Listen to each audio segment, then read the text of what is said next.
If you ask anyone in Waverly or Humphreys County what needs to be done to mitigate flooding, they'll all say, clean out the creeks. We've got to be able to clean our streams. We've got to get this material out that's blocking up our bridges. That's got to go. Our streams are not deep anymore. Our streams over many years have filled with rock and gravel, and they're not.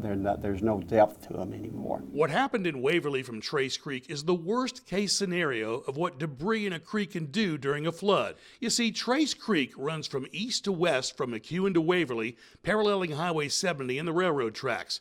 Debris clogged the railroad bridge just upstream of town, and the railroad acted as a levee, creating a lake with tens of millions of gallons of water.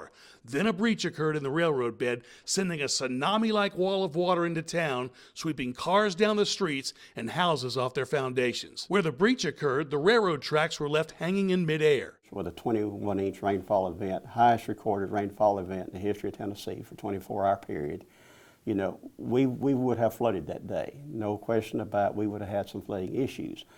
We wouldn't have had the flooding to the extent of washing homes off the foundation and sweeping people out of their homes. Over the years, Mayor Buddy Frazier has been frustrated in his efforts to clean out the creek. By regulations, I can work within 50 feet either side of any infrastructure the city owns that crosses the creek.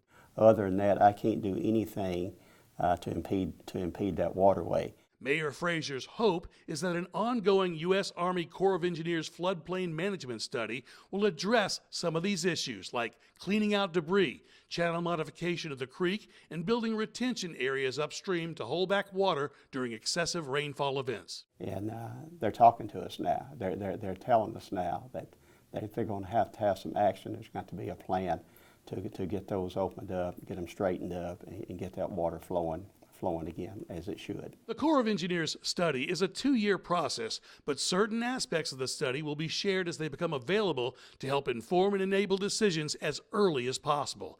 I'm meteorologist Davis Nolan, News 2.